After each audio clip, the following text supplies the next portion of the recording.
Hey there, I'm Simone Serra, and I'm here on Breaking the Biz podcast.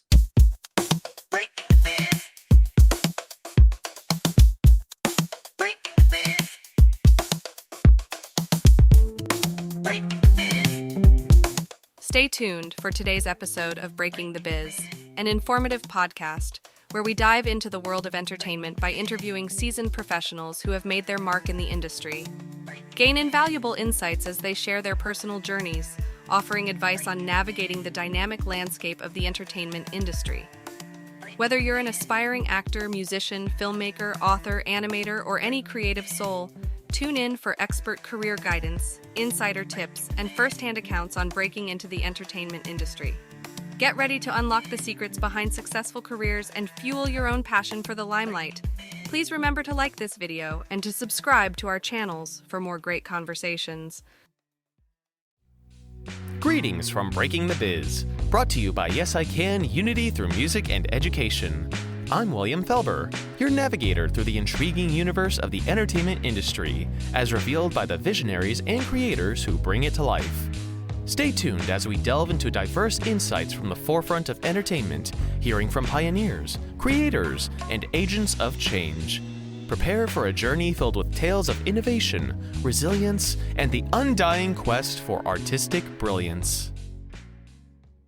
Welcome to Breaking the Biz podcast with the Yes I Can crew. We have got a great guest with us tonight. We have Simone Serra, who is a voiceover actor specializing in commercial e-learning podcasts and everything else under the voiceover realm. She's a seasoned voiceover performer who can help you elevate your content and your brand through truthful and dynamic storytelling while making the process collaborative, easy, and fun. So you've come to the right place if you're looking for some of the best in voiceover. Over the last 5 years, her experience in the voiceover industry has kept ears attuned in the pulse of what's trending, marketable, and what sells. She offers a service that brings all three to your project. With over 20 years of professional acting experience, multi-skilled to provide a range of performance that can be tailored to your company and its ethos. As a result, those skills have caught the attention of the national and globally recognized brands with clients that include Samsung, The Late Show with Stephen Colbert, Domino's, ACT Mouthwash, Ulta Beauty, Eco Products, and Dollar General. Without any further ado, let's jump into it. So the first question I love to ask our guests are, when you were a small child, what was the dream job? You're like, when I grow up, I want to be. Since a wee little, my answer has always been an actor. That has always been since, probably the age of 4 or 5. It's actually more, I don't even know if I had the words for it, but it was always more instinctual. When I was a kid, I used to watch all of my favorite movies and I would learn all of the lines to every single character of each of whoever it was that was in the film. And I would really just always be studying their behavior more than anything. And once I learned all the lines for every character, I would just stand in front of the TV and I then would just perform, and I would be performing outwards to then whoever it was that I was talking to. And so like I said, it was so much more of an instinctual habit that I had from such a young age that then once I was able to really kind of realize that what the people who are on the screen, that was their job, I thought, oh, that's what I want to do. I love it. I love it. So Yeah. let me ask you, in high school, I'm going to go on a limb. You did a lot of theater. Yeah, I did. I did a lot of theater. I was also a dancer for a really long time too. So I was in dance classes. Yes, I was in dance classes since I was a kid. And all the way up until high school. And then, of course, I wanted to be in all of the high school plays and in all the musicals that they were auditioning, but I was in dance classes. And so that was really hard on my schedule. And I really tried to do both. But my heart was always in acting. And I think I was always kind of afraid to admit that to people at first, because I also had a passion for dance, but I really then wanted to lean then more into this other route. And then I started then doing a lot of theater in high school. Okay. So theater in high school, when you tell your parents, I'm going to be an actress, did you have support, or did you have the parents that say, why don't you try to be a doctor? Why don't you try to be a lawyer? Or did you have the parents that said, if that's what you're passionate about, let's go for it? Um, I had definitely pushback from my parents for sure. My dad immigrated here from Portugal when he was 24 or 25, and my mother was a nurse, and so they were both very, very uh what's the word? They had a huge um, they really tried to push education on me more than anything else. And so they, even though they supported that that was something that I was passionate about, at the same time, they also really would try to drill it into me. But like, you need to go to college. And if you do go to college, you should probably have this as your second backup or something to do that then you can enjoy as a hobby. But maybe you should try to think of something else. And so and even though my mom, especially, my mom was definitely one, she always came to all of the high school musicals that I was in or all of my dance recitals. My dad, though, he worked and he had to work a lot. And I think that it was a little bit more difficult for my dad to understand. My mom always really wanted to stay supportive. But then as I got older and she realized, like, oh, this isn't just a hobby for her, this is her passion. Um, she kind of got even more scared as I got So older. I love something you said there. Mom getting it and supporting, but you said that's, the passion. And we Yeah. always look to figure out what it is that you're passionate about and how you can turn that passion into a paycheck. So I want to ask, after you graduate high school, what's your route? Did you go to college and what did you pursue, or did you go a different route? Yeah, I did go to college. I started off at a community college first, actually. Because my head was always so much in acting and in dance, I wasn't really the best at school. And so my grades weren't so great to get into this huge university. So instead, I started small and I started at not that a community college is small or that there's anything wrong with doing that, but that was just my route that I had to go on first. And so I started at a community college and then I transferred and I got my bachelor's degree in theater studies. And I studied for 4 years at Montclair State University in New Jersey. And then after that, I wanted to continue my training and I wanted to continue to learn more about my passion and the craft of acting. And so then I studied even more. And so after college, I went to a 2-year conservatory and I studied acting intensely for another 2 years after college. Okay, I love it. So you graduate college, you do 2 more years. Mhm. Where do you find this voiceover world? Well, it was actually not a very linear path. It was, I want to hear it. It doesn't have to be linear. yeah. Tell me the bumps. Well, the bumps were, I mean, there were a lot of bumps. After I graduated then from that conservatory, I was prepared and I was trained and I was ready to go. And I thought, I'm ready for all the opportunities, but then there were no opportunities, or at least they were very slow, or there were opportunities that were not paying me anything. And I was living in New York City, and that was really hard and complicated. And then that was where I started to really struggle because there's the dream of what it is that I want. And then there's the reality, right? Of then having to live then through your everyday life and make a living. And how do you kind of balance those two things? And so I really had a hard time figuring that out. And then so there were definitely thoughts that I thought I was going to give up and that I was going to quit and I wanted to move on to something else. But then a friend of mine I ran into, and she told me that she took a voiceover class. I was like, we were just catching up, and she said that she had just taken this voiceover class with this great teacher who also happened to be a casting director, and casting directors who then, cast then these commercials. And I had taken so many classes with casting directors that then take your money, that you meet them and like you pay for classes and really to build these relationships with them, but then you sort of never hear from them after that. And so I was a little jaded by it. And so I said to her, I don't really know I don't know, I'm kind of over taking classes with these casting directors. And she said, no, no, no, this guy is a real deal teacher. Like, he's amazing. You really should give it a shot. And so then I did. And I think I also went into the class being like, okay, well, I'm going to give it a shot. And I have no expectations whatsoever. The fact that I just thought, I don't know what's going to come of this. I don't really care if anything comes from this. I've never tried this before. And I just want to have fun, because I also had lost that sense of fun that then I had always had when I was acting and pursuing this career. And I lost that. And so when I went into his class, it all of a sudden was so much fun. And because I was having fun and because I had no expectations, that really offered me the freedom to be able to play and to be able to really then, again, have no thoughts whatsoever of I just was able to leave my brain for like a then sense of time. And so then once this class was over, I thought, well, okay, that was great. And then he emailed me a few weeks later and he said, hey, would you like to come in and audition for me for a commercial that I'm casting? And so I said, okay, sure. And I did. And then it was down to me and somebody else. And they ended up casting the other girl. But then a few weeks later, he called me in again for another audition. And then that second audition, it was down to me and somebody else. And then again, they went the other way. But then he said, well, do you have a demo?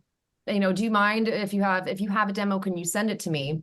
And I did have a demo. And a friend of mine who worked in audio, I said, this was years ago, before I had even taken this voiceover class, I said, I think I'm supposed to have a voiceover demo for my acting website. Would you mind if I can go into your studio and just record something and just play around? And I did. And so that was the demo I had. And it was really bad. I did all the wrong things in it, but it was all that I had. And so I gave it to this casting director. And then that casting director, like a week later, had given it then to a talent agency. And that talent agency then called me. And then they said, hey, we got your demo. We would love it if you could come in and have a meeting with us. And then I did. And I went in and then I started working with that talent agency immediately after. And within about a month of working with them, I booked my first 3 commercials. Wow. I absolutely, I love this story, right? Like, first of all, when we expect things and we're expecting the outcome, that's when we're always disappointed. So I love how, I feel like things come to you when you're about to give up, or you just kind of go, hey, whatever's going to happen is going to happen. And then the universe makes it happen. Absolutely. But I love even your resilience with the fact of you go, it's down to you and the other person, that person gets it. Down to you and the other person gets it. It's very easy to go, you know what, this is just not working for me, and give up. But you didn't. And I imagine you've got a strong growth mindset. You learn from each audition and you just kind of take that and move it into the next one. I also love the fact, and it's a great example, we always have those type of friends who are talented in other industries, and it totally makes sense to reach out to them and go, hey, I loved how you mentioned, I need a voiceover demo. Is that something that, you can help me out with? And I imagine, what I have heard from demos, they're extremely well produced. They've got, sound effects. There's the commercial one. There's the animation one. There's all these different things, but it was enough to get your foot in the door. And then obviously personality and talent, they were like, done deal. But amazing, right after that, 3 commercials booked. Yeah. It was really, it was like a surprise to me more than anybody, but it's true. It's like, it doesn't have to be perfect, right? Even though, yes, like to anybody now, I would say if they were in my position, don't really do what I did in terms of like getting this demo. There's other ways that you can go about it that then would be still just as professional and just as a good a quality. But again, like it doesn't have to be perfect right away. Just put yourself out there. You know what I mean? Like you have to take the first step. And yes, it's not even about your resources, right? It's about your resourcefulness. So if you don't have maybe the money to be able to buy that demo, you maybe might know somebody, yes, who has a friend that then does recordings or like works in radio or knows somebody who's an audiobook narrator that maybe, hey, could they do me a favor and coach me for one session? Like you have to be able to sort of figure out ways that then to work around what are quote unquote obstacles. But really, again, like these are the things that everybody runs up against. And you can either, yes, like kind of give up in those moments, or you say, well, hold on, maybe I need to just sort of sit with this for a second and think, okay, no doesn't mean no, it just means not yet, right?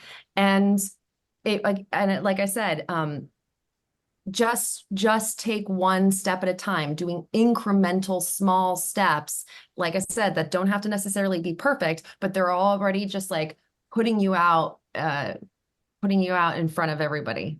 I love even how you reframed like no just means no, not yet, right? Yeah. Like sometimes we get asked, can you do something? And you go, I can't do it. And it really should be, no, I haven't done it yet, but I'm willing to take an opportunity and learn, right? Yeah. So I love that. And we had like the head ADR of Disney as a guest speaker, and he talked about the best voiceover artists are truly actors within. Even Yeah. behind the microphone, you're still acting. You still have to find that character. And you have to be able to take constructive criticism because you are doing a service. It's whatever they want and how they want it. And it might not be how you think it should be, but you have to take direction. Yes. How right on is it being able to take constructive criticism to get exactly what that the casting director or the director wants? It's really crucial, and I think, again, you also made a good point too. It's like there was training that I had as an actor first, right? Before then I understand when everybody has this idea that they go, oh, I really have always thought about doing voiceover and I really want to give it a shot. But, I don't really kind of know anything about it. And so there's this eagerness that we have then to sort of like kind of bypass then all the steps that it is that we need to do to sort of get us prepared in order to then book those jobs and to work professionally then with then these and have these professional relationships. But it's so vital and important to have the training behind it. And I think so much of my training and so much of what I've learned over the years of me being an actor was learning how to work with directors and taking direction and learning how to not sometimes take those things, not to take them personally, right? It's literally just all they're doing. There's nothing wrong with what it is that you're doing, but they're just asking for, a little shift, a little, there's nothing to do with you. And that, of course, like, I mean, we're human beings, or of course, and we're emotional, and we might, it's nothing to have your feelings hurt over. It's always just it's just a shift in your mindset. That's all. And like I said, it just had taken me so many years, or I've been able to, I attribute so much and everything, and even all the success that I've had with voiceover, always goes back to the bedrock of my experience in acting, was always through my training. And you're exactly right.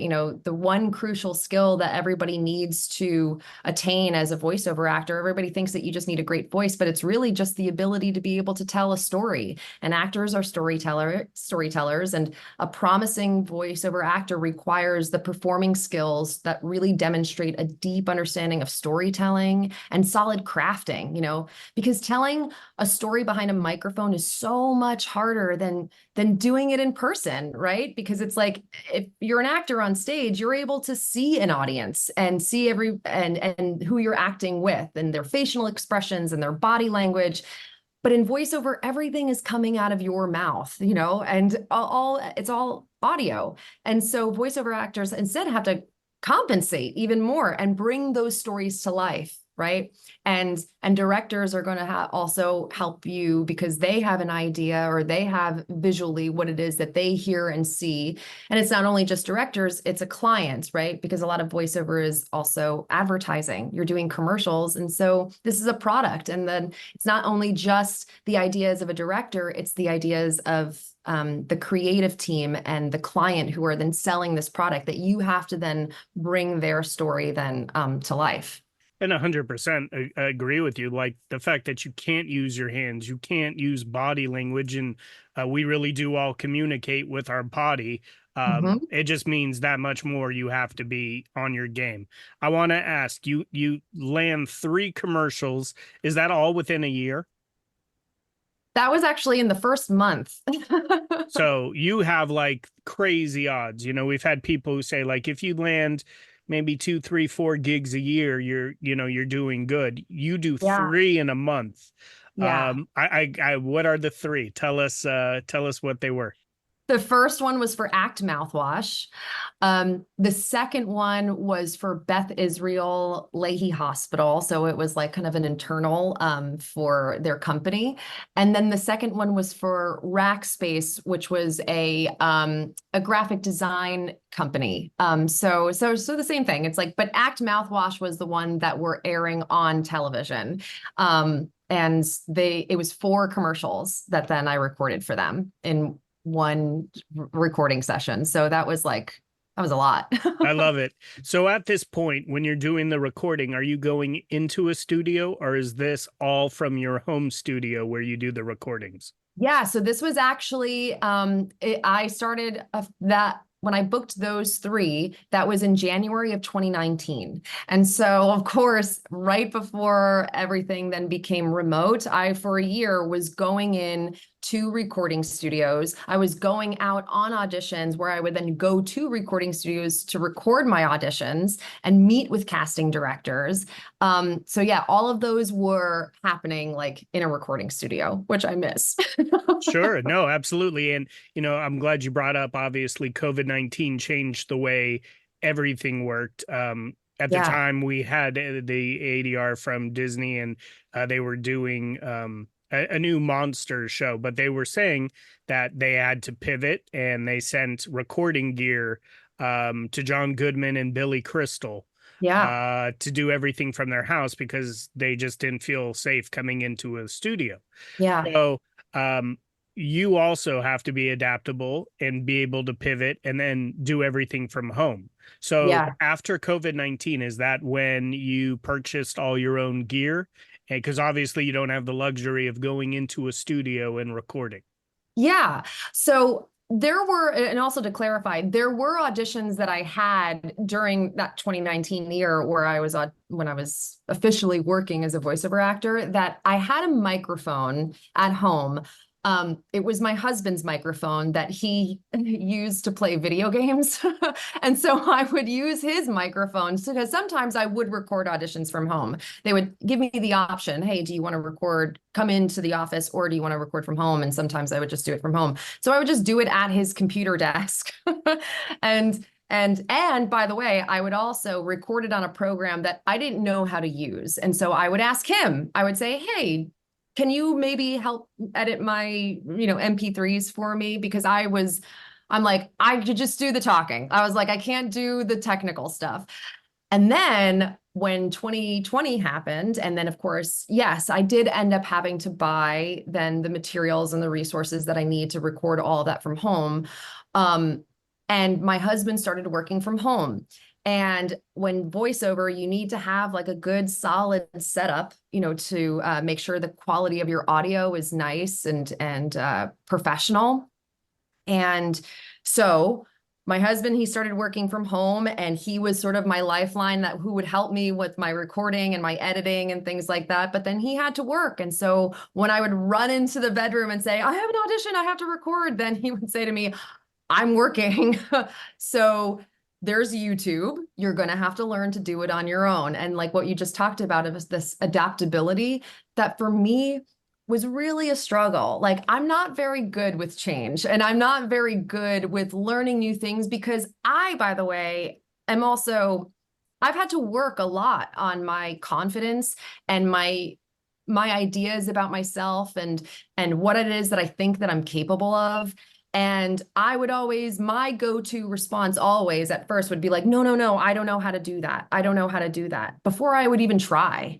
And it was a huge learning curve for me. And I'm so grateful that that happened because, I had to learn and I had to learn on my own. And it was hard. It was really hard, but it took time and patience with myself. And but I did it. I did it. And now I edit all my stuff on my own. And then I had to learn about equipment. I had to learn about all of the technical side of voiceover that, again, like never really interest me, and not like it interests me a lot that much either. But it's like I have to know these things. I have to know them as a voiceover actor. There are always going to be parts, like acting is always the fun part, right? That's the fun stuff. But now what we're talking about in terms of the business side of things, you have to know and learn and educate yourself, because again, nobody's really going to be doing it for you. You are the one doing the work. Of course, there are people that will help you. But again, like it also requires the work on your end as well. That's really, the most work. Right. Sure. Absolutely. Editing and getting it down. And it's so easy to say, I don't know how to do that. And then get to the point where you're like, okay, I got to figure this out. I got to do it on my own.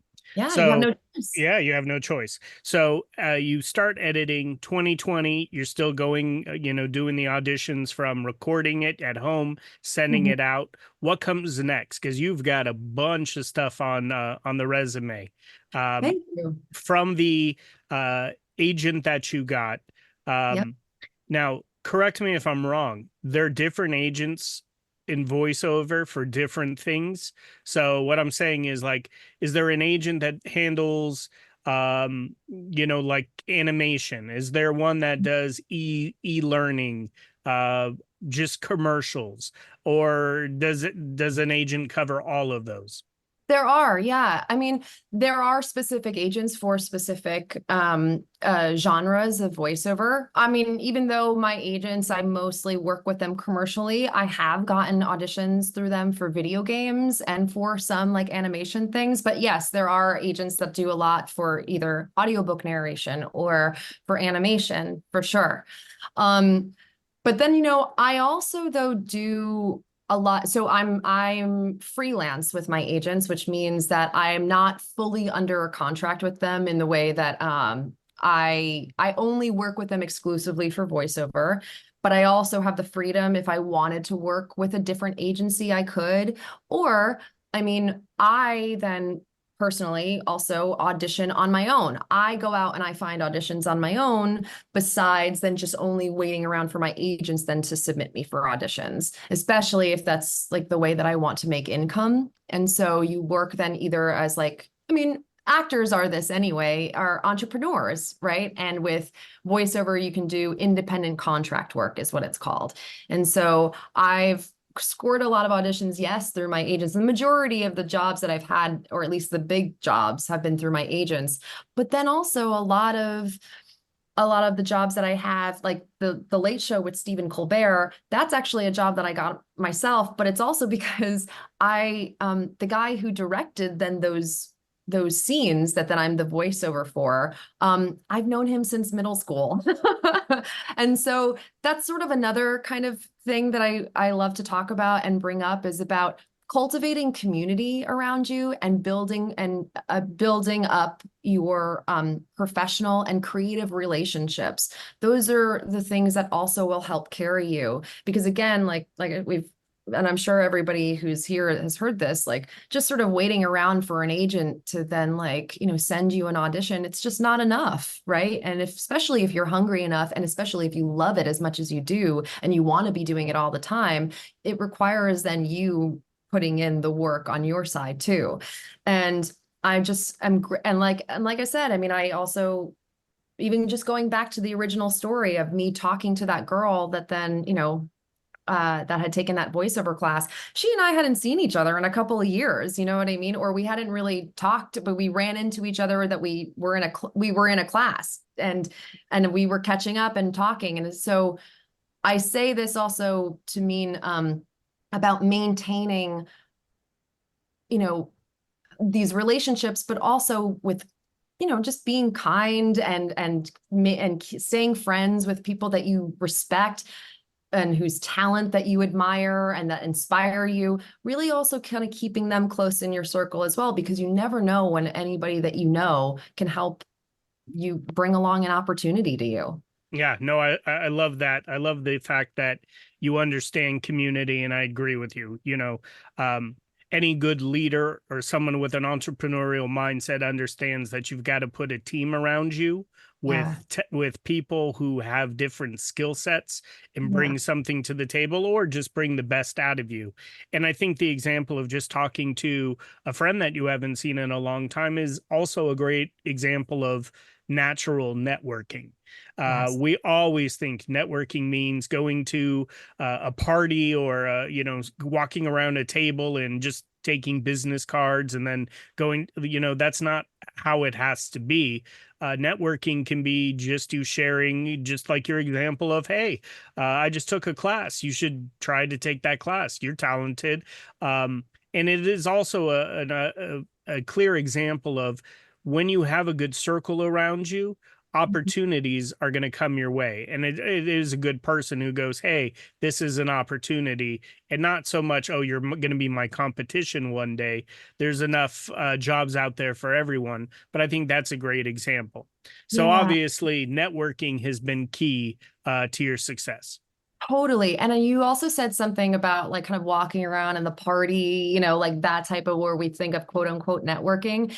There was also for me, I also this sort of idea of like direct marketing, right? That I have to do on my end that always sort of feels super inauthentic, so like that's what it means about like where you go into a party and then you're trying to always think, if you go into each relationship thinking, okay, like what is it that I'm going to be able to get out of this, as opposed to just having the genuine, authentic connection with who it is that you're talking to, you know what I mean? Enjoying their company, and yes, and building, relationships with people that have common interests with you. Like that's something that helps fulfill you creatively anyway, right? And so like yeah, those are you, just that's planting the seeds, not you just trying to calculate, okay, like, I should get in front of this person because they're going to give me that opportunity. No, no, no, no, no. Don't worry about that. You know, Yeah, the no. opportunities will come. Yeah, and absolutely. And I think it even comes back to what you said earlier when you were saying, when I just didn't expect to get the job and I Yeah. wasn't expecting something out of the class. I just kind of went into it with an open mind to take it in. I think that's the same thing with going to an event where there are people there that could make things happen. But if you go in there with that preconceived notion of, just like you mentioned, oh, that's Steven Spielberg, I got to go talk to him and tell him like, it doesn't work that way, and you're going to be disappointed. I Yeah. loved how you mentioned just planting the seeds, planning relationships, and allowing it to be organic. Yes. So Okay. much so. Okay. Talk me through, we were right at 2020. I want to hear how quickly you start booking these opportunities and these voiceovers recordings. Well, I mean, it was interesting because I was very lucky that I had, within the first month that I was with my agents, that I had those three. And I think that over the whole year, there ended up being, I think it was another four more. So I had like 8 jobs then, like total, that I had booked. But then 2020 happened. And so then it's definitely everything slowed down a little bit. And the opportunities came, like I said, because stuff with my agency was oh, here comes my cat. The stuff with my agency had gotten, COVID slowed everything down. But there were also then these websites that people can go on that they call, they're called like pay to plays, if you will. So you subscribe then for websites where you pay a month. Sorry, my cat You're good. wants to make an appearance. Where you pay maybe a subscription for a certain amount of time. And then you're able to just audition for as many jobs and as many opportunities like as you like. So you could either pay month to month or you can pay for a yearly subscription. And that was where, because I was sitting at home and I didn't have anything else going on. And so I thought, okay, well, off I go. And I just every day I would set then a specific amount of auditions that I was like a goal for myself, like how many auditions I would submit for, how much time I was going to take then recording these auditions. Because, if I were to do it for hours and hours and hours, I'd go crazy because I'm sitting in a small, closet on top of my toiletry caddy trying to make like a little makeshift booth. So I also had to be sure that I was like giving myself like, okay, mental and physical rest as well. So I wouldn't, burn out as well. And so I got a lot of auditions from submitting on those websites. And then I got a lot of jobs then from those websites. But that also was a learning curve as well, because those websites are for people that they have representation, and then there are some people that don't. And COVID was a really interesting time because, like I said, everybody was home. So everyone was able to order a microphone, build, themselves a booth. And for somebody who's always wanted to try voiceover, but they've never taken a class before, and they just sort of thought, oh, how hard could this be? It's just talking into a microphone and never having any training. And so, it really oversaturated a lot of these websites where so many people then were auditioning, and also that maybe didn't have a basic understanding about ultimately, once you do book the job, then all of the things and work that then you have to do on your own, right? Like the recording and the editing, but then also in terms of getting paid, learning things like, okay, the commercial will run for a certain amount of time, and that will be then the terms of usage. So will it run for 8 weeks? Will it run for 12 months? And if it does, how much are you getting paid for those things? And when you don't have representation, and if you don't educate yourself in understanding, then like those sides of the business, you can get taken advantage of. And also you have to really just sort of pay attention. And there were times where I was coming from a scarcity mindset, right? And so I was just auditioning for any and everything, every and all jobs. And there was one job in particular that I didn't read the fine details. And so I booked the job, and it was going to pay me $500, which, is a lot of money, of course. But this website also, they take a platform rate. So they take 20% of it. So as if they were your agent. It's a lot. That's a huge percentage. And then when I then got the job, because I didn't read the details, like it was for a chemical hygiene company. And I didn't read the details, like, how many words the script was. And it was like 7,000 words. Lord. And also my setup was still not up to par just yet. And so when I had started to record, very difficult vocabulary and language in my closet, which again was the sound was a little off. And then I gave them samples, and then they said, yeah, we're not too happy with the quality of your sound. And so then having to like figure that all out then like on the fly was really, really stressful, and like I kind of had backed myself all into a corner. But again, like that was a learning process. That was an opportunity where I learned something of being like, okay, like I can't just sort of just take any and all job just because it's going to pay me money. Not all money is good money, and but yes, but that year was a lot of that. It was a lot of having to like maybe 2 jobs, 3 jobs were great, and then there would be a lull of no jobs at all, and there would be stretches of time when there was nothing, so it's, even though it would come in spurts, you know what I mean? Where it'd be like, oh, there pop, pop, pop, pop, pop, there would be something, something, something, and then nothing for a long time. And then, or I would say, my agents would say, oh, you're on hold. meaning they were checking to see my availability, but then they ended up going with another actor. So there would be, oh, there's an opportunity. Oh no, okay, no, it's not. So a lot of like 2 steps, 3 steps forward, and then maybe 5 steps back sometimes. Which is honest. I love the honesty because that's the truth. You're not going to be working all the time. You Yeah. have to think of a backup plan. You book a gig and you're bringing in money. You got to save some of that money in case a gig Yes. doesn't really come around the corner. I love your example of not accepting all jobs, even if it pays. Sometimes you have to be able to say no or read the fine print, Yeah. because when that site's taking 20% and you're doing it and then they go, can you re-record this? That's taking away time from auditioning for another project, which could be bringing in larger amounts of money. Yeah. So just all So those examples, sometimes it's not ever like just a straight up projection, right? Like you have to go up and down. That's how the world works, and you can't always be on top. But the fact every of, you coming out of the gates and getting, 8 voiceover jobs is absolutely extremely impressive. But I also want to say one last thing. Again, coming back to your growth mindset, I love it because someone could go, oh man, I just did this and I'm not making $500 and, I got screwed. But the way you reframe it is that's a lesson I needed to learn. Like that's yeah. just preparing me to make better decisions moving forward.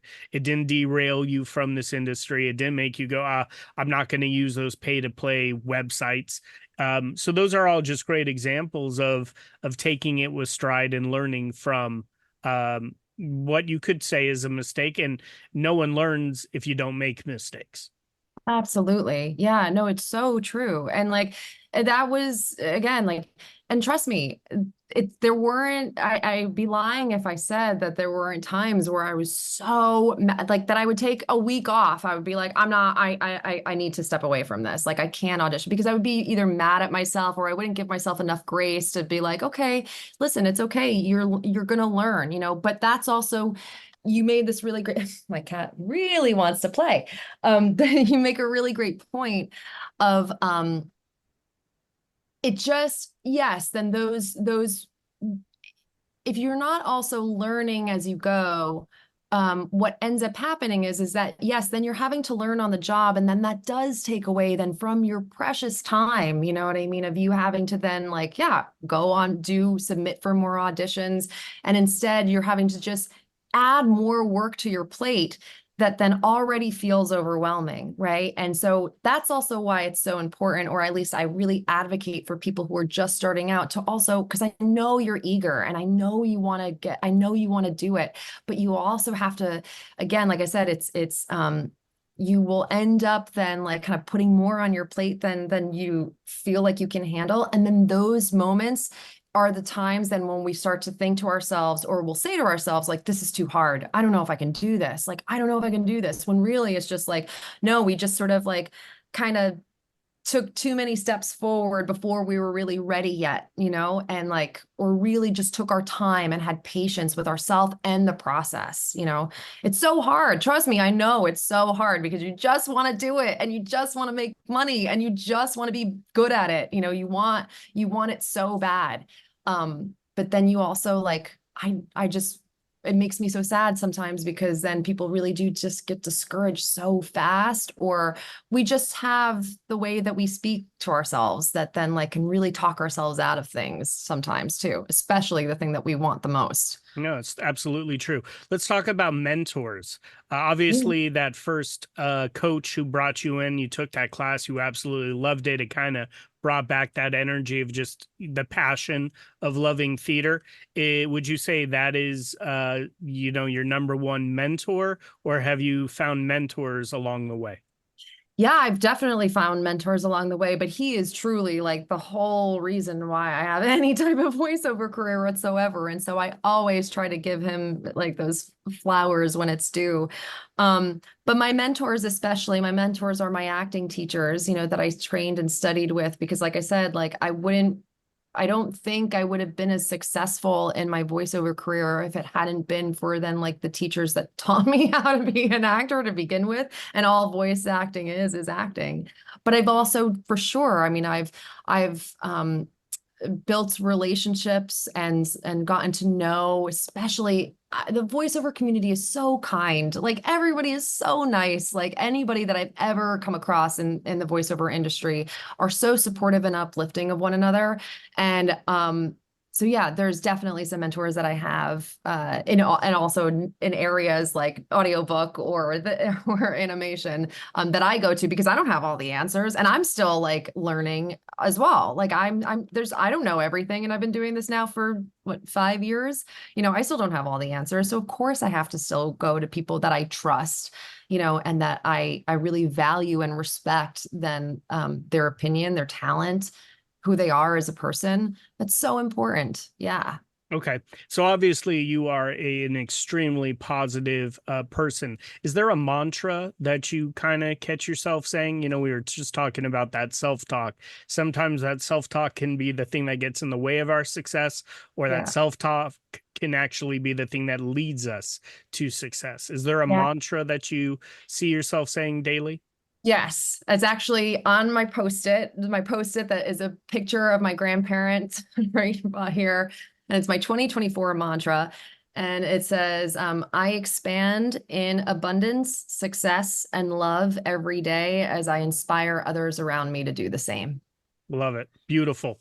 Got one last question for you. So, I want to ask you, a younger self, is there any piece, like what's the biggest piece of advice you would give to your younger self with all that you have learned throughout your life? It could be from theater to voiceover.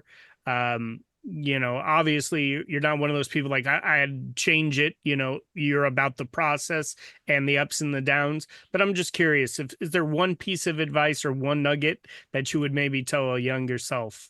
Yeah. So funny that you say younger self because I also, next to my post-it note, is a picture that I have of my younger self in my first acting role in kindergarten that I keep here at my work desk so that I can see and also see her every day and talk to her every day. And that piece of advice, I think, would be if I could, it would be go for it.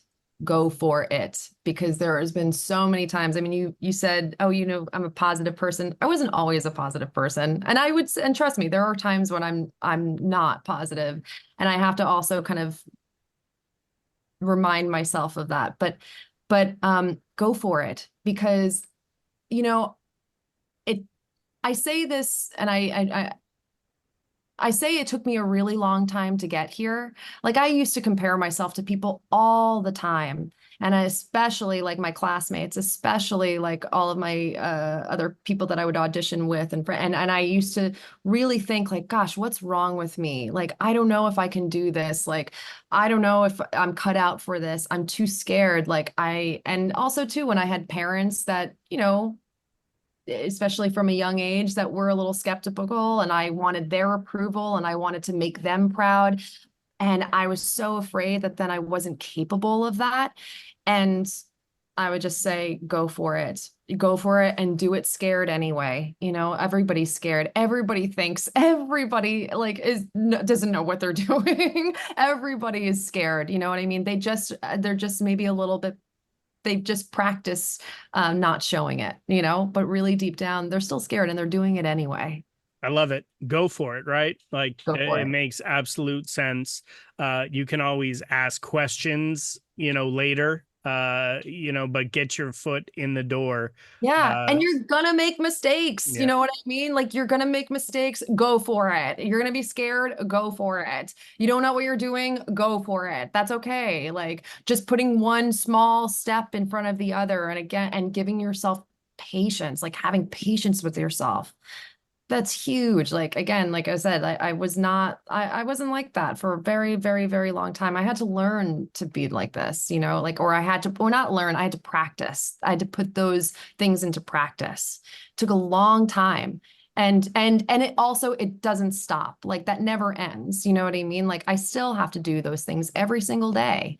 I have to say my mantra every day. I have to shift my mindset to more positive thoughts as opposed to already going to the negative first, because that was taught to me, that, I learned that. And then that narrative became my own, that then ultimately had stopped me, you know what I mean? For many opportunities. There were so many opportunities that I said no to, before when I was trying to pursue acting. And although I'd like to say, I don't regret it. And I think, oh gosh, like it took me so long to get here. Actually, it didn't. It took me exactly the right time to get here, I It love it. had to happen that way. Absolutely beautiful. With the last 10 minutes, I'm going to open up the floor to some questions. We have some students that are currently voiceover actors, or some others that are pursuing that field. Now is a great time. If you have a question, please raise your hand. What would you do if you were doing your own auditions and all of a sudden you were overthinking, you were taking longer than you should to record? Because I have a constant trouble of like overthinking and stuff. What would you do? Like, would you just like say screw it and then just record it the best you can and then send it off? Oh my gosh, overthinking and me are best friends and enemies. I overthink constantly, William. And again, it's the same thing. Like that's just something that I've had to practice, and it still happens to me to this day, with right behind there. And I say, give yourself a time limit. Give yourself a time limit. Let's say I'm going to do it in 15 minutes. I'm only going to give myself 3, maybe 4 takes at most, and then I'm going to send it in scared. I'm still going to send it in. I'm going to not overthink it. I'm not going to try to like, oh, is it right? Is this what they're asking for? Or did I hit all of the notes and all of the points that they, have in the breakdown? Give yourself a time limit first. Say, I'm going to do it, maybe like give myself 4 takes. And what really could help you too is if you have maybe somebody at home with you, or you can text your friend and say, hey, I need you to be my accountability buddy. Text me in 15 minutes and tell me to stop. Because I'm recording something right now and I need your help. And otherwise I'm going to be in here for hours. Because what happens is that when you overthink, then you're also going to over rehearse. And then so much of voiceover, especially the trend of what it is that they want now, is that they want it to sound so conversational and real. They don't want it to sound any kind of announcery like or slick or polished. They want it to just feel supernatural. And the more you just say the script over and over and over again, what's going to happen is you're going to lock your brain into saying everything in a specific way. And especially if they want you to give more than one take, how are you going to be able to sort of kind of think outside of the box then, now that you just put yourself in, by saying it the same way over and over and over and over and over and over and over and over and over and over and over again, right? So just give yourself a time limit, give yourself a couple of takes, and then even if you hate it, even if you don't like it, I promise you it's better than you think. Sometimes I think we also think a lot of the time that we are constantly having to be like consumed by like our craft and our passion, and like and sometimes like what the thing that really is able to then breed inspiration for me is like actually when I step away from it, and then I go and I live my life.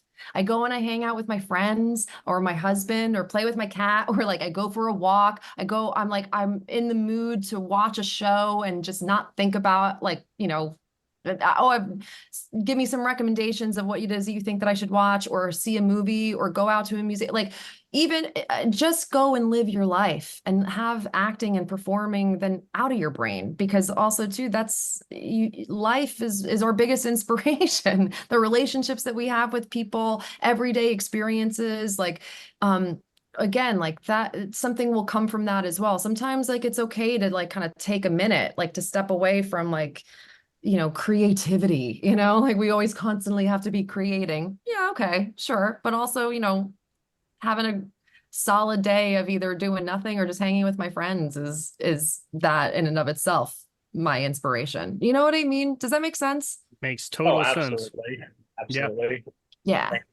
And on that note, great questions. Simone, I just want to thank you for making time for us tonight. I want to wish you continued success in your career, nothing but health and happiness, such good karma to you for spreading your knowledge of this industry and providing the next generation of creatives real advice. So I just want to thank you again. Thank you so much for having me. Thank you so, so much. This was so much fun. This was lovely. And I'm proud of all of you. And I hope I'm here for you. So please, if you want to follow me on social media, if you want to reach out on my website, you can contact me there. Anybody who ever has any questions or needs any help or advice, please don't be afraid to reach out. It was such a pleasure. Thank you again so, so much, Brett. Thank you. Awesome. Thank you. And on that note, everyone, I will share Simone's website with you as well. All right, everyone, have a great, wonderful weekend. Tomorrow's Friday. Thank God it's Friday. And have a wonderful rest of your evening. All right. Break legs, everybody. Yes. As we conclude another enriching episode, we hope you found inspiration in the stories shared today. Let's take a moment to honor Yes I Can's role in bringing Breaking the Biz to life. Yes I Can's commitment to empowering young people with disabilities through education, advocacy, and mentorship shines brightly, paving paths of opportunity and dialogue. This podcast celebrates the organization's dedication to nurturing talent and facilitating impactful discussions. Breaking the Biz is more than a podcast. It's a part of Yes I Can's broader mission to amplify voices, dismantle barriers, and craft a world that's more inclusive and accessible for everyone. Each episode is a chapter in our shared narrative of progress, education, and empowerment, driven by the spirit of Yes I Can. Thank you for spending your time with us on Breaking the Biz. Continue to challenge the status quo and share stories that resonate. Until our paths cross again, let's keep transforming aspirations into achievements and infuse every endeavor with optimism. Here's to advancing the landscape of the entertainment industry, one episode at a time. I'm your host, William Felber. See you next time.